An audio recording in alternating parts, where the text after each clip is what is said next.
గత 5 ఏళ్ల పాలనలో అంధకారంలోకి వెళ్లిపోయిన రాష్ట్ర భవిష్యత్తును తిరిగి గాడిలో పెట్టడానికి చంద్రబాబును ముఖ్యమంత్రిని చేయడం లక్ష్యంగా పనిచేయాలని పెదకూరపాడు నియోజకవర్గ ఉమ్మడి అభ్యర్థి భాష్యం ప్రవీణ్ అన్నారు.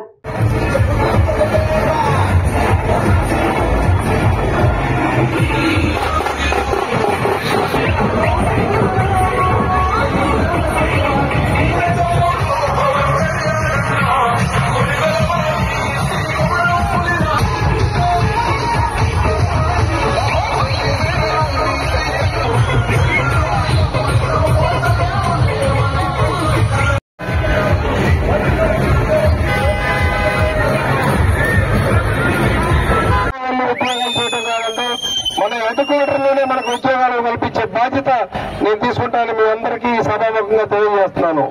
అట్లానే మహిళలకి వివిధ రకాల పథకాల రూపంలో స్వయం ఉపాధి కల్పించి వారికి కూడా వారి కాళ్ళ మీద వాళ్ళు నిలబడేట్టు చేసే బాధ్యత తెలుగుదేశం పార్టీ తరఫున నేను తీసుకుంటానని ఈ సభాముఖంగా తెలియజేస్తున్నాను. అట్లానే గత 5 సంవత్సరాలుగా మన కార్యకర్తలు నాయకులు ఎంతో ఇబ్బంది పడ్డారు.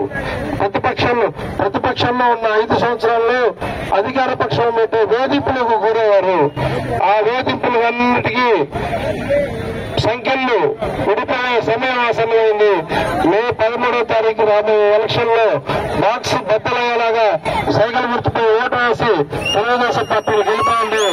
ప్రతి కార్యకర్తకి న్యాయం చేసే బాధ్యత నేను తెలియజేసుకుంటున్నాను. మన కార్యకర్తల మీద ఉన్న ఎటువంటి కేసులైనా మన గవర్నమెంట్ వచ్చినాక 90 రోజుల్లో సింగిల్ సైన్ తో తీసేపించే బాధ్యత రావాలని చెప్తున్నాను. అట్లానే మనకి ఎటువంటి పని కావాలన్నా ఎంఆర్ఓ ఆఫీసుల్లో కానీ పోలీస్ స్టేషన్లో కానీ ఎటువంటి పని కావాలన్నా ఒకే ఒక్క ఫోన్ కాల్ తో పనిచేయించే బాధ్యత రావాలని ఈ సభాముఖంగా తెలియజేస్తాను.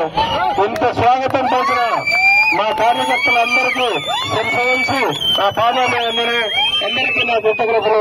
అందరూ తెలుగుదేశం పార్టీ మే 13వ తారీఖు జరగబోయే ఎలక్షన్ లో శేఖర్ గుర్తుపై ఓటు వేసి భాష్యం నన్ను అసెంబ్లీ అభ్యర్థిగా శ్రీకృష్ణదేవరాయలు గారిని ఎంపీ అభ్యర్థిగా గెలిపించాల్సిందిగా ప్రార్థిస్తున్నాను.